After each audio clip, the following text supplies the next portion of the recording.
Dear students, welcome to my class. I hope you are going on well with your studies.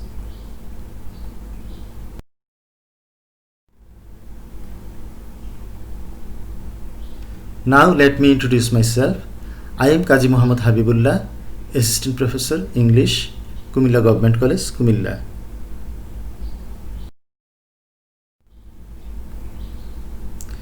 This is a class for Honours Second Year English course History of English Literature.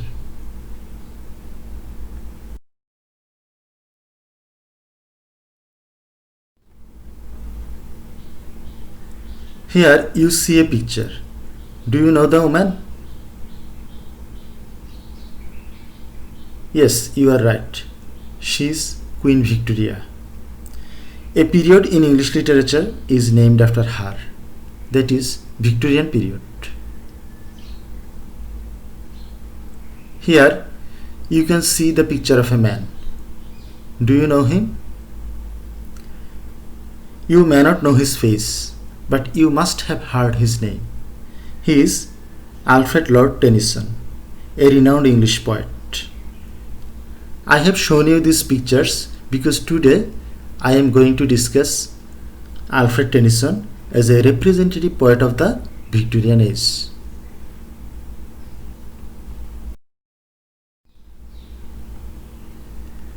Today's topic: Alfred Lord Tennyson, the chief representative of the Victorian age in poetry. Here I am going to discuss only those aspects of Tennyson's poetry which reflect the Victorian age.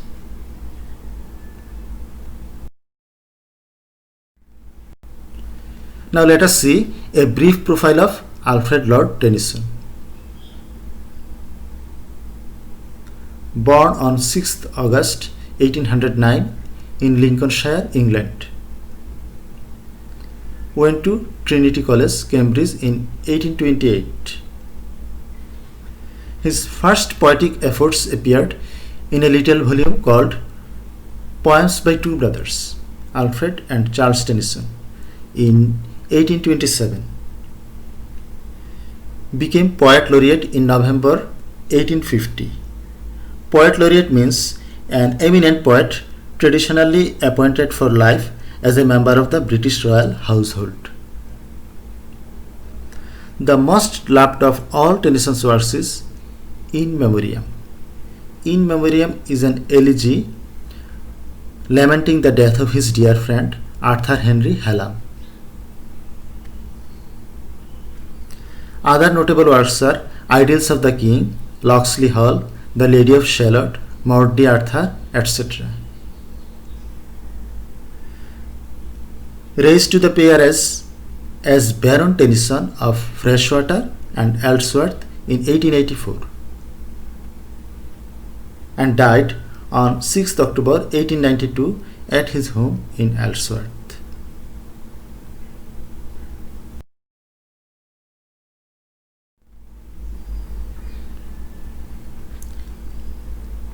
The Victorian era has often been called the Age of Tennyson.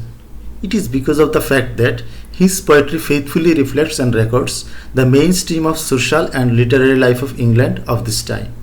Tennyson is a representative poet, one who represents his age, not in fragments but completely, in all its manifold variety and complexity.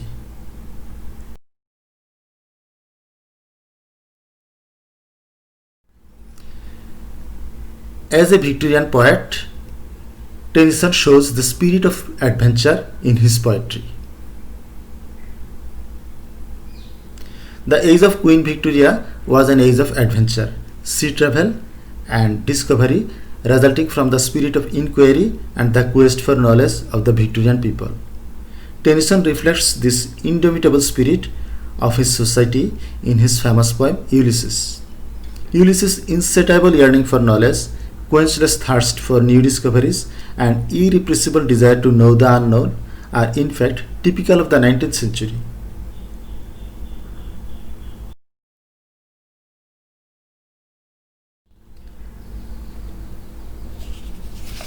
The presence of Victorian compromise is another important aspect of Tennyson's poetry.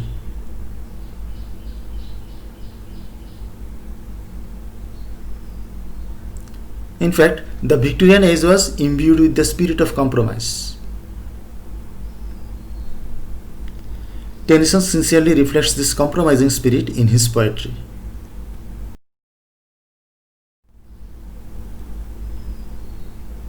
Here are some instances of compromise in Tennyson's poetry.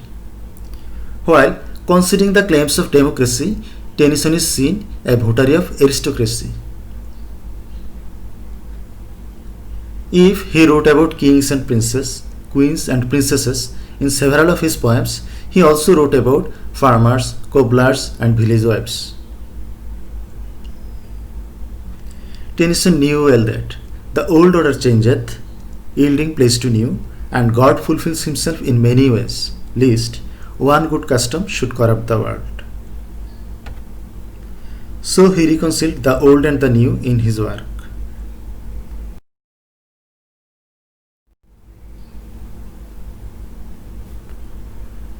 Another important point is conflict between science and religion. The conflict between science and religion was the most striking aspect of Victorian age. The rise of evolutionary science made a profound impact on religious faith. According to the theory of evolution, man is not a product of God but of genetic evolution. Then people started raising questions about their faith in God. There came an atmosphere of doubt, skepticism, agnosticism, uncertainty, and anxiety. Tennyson's poetry reflects this spiritual crisis of Victorian age.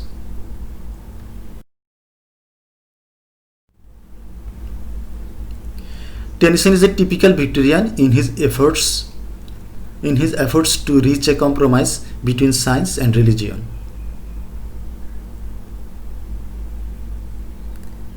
Tennyson's poem In Memoriam did a great service to the Victorian age in helping to break down the opposition between science and spiritual faith. In a famous passage of In Memoriam, he says, "Let knowledge grow from more to more, and more of reverence in us dwell, that mind and soul according well may make one music as before." In fact, the poet synthesized religion and science and prized the advancement of doubt and distrust in a reasoning community. Like a true spokesman of his age, he declares, "There lives more faith in the honest doubt." Moral preaching in poetry. The Victorians believed that the aim of literature is essentially moral. They had a particular fascination for moralizing and teaching lessons of morality to younger generation. In this respect, Tennyson is the mouthpiece of the Victorians. In his poetry, there is a strong feeling for moral preaching and ethical edification. For instance, the following lines of the poem Inoni bear a moral lesson. Self-reverence, self-knowledge, self-control. These three alone lead life to sovereign power. Here, Tennyson leaves us in no doubt as to what he thinks to be the highest ideal of life.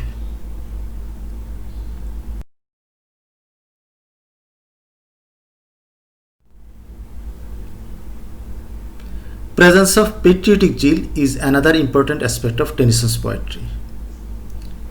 In fact, the Victorians were intensely patriotic. They took pride in their queen and national glories. Tennyson shared these feelings of his countrymen. In his poetry, the sense of national pride and glory is well sounded.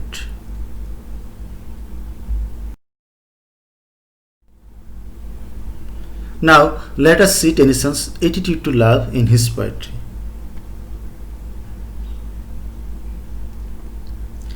In matters of love and marriage, Tennyson had typical Victorian values. The Victorians believed in conjugal love rather than romantic. Tennyson supported this view most devotedly. Any relation between man and woman other than the married one was not sanctioned by him.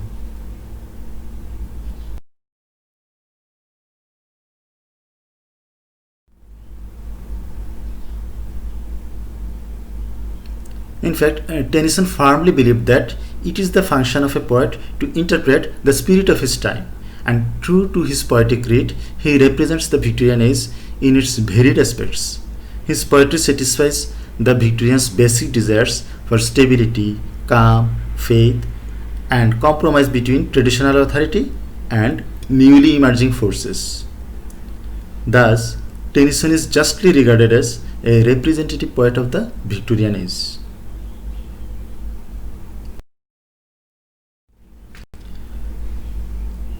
I have finished my discussion. Now I am going to give you an assignment. Assess the greatness of Tennyson as a representative poet of the Victorian age. Submit the assignment through email within 7 days. If you have any queries regarding this topic, you can ask in the comment box or you can ask through email.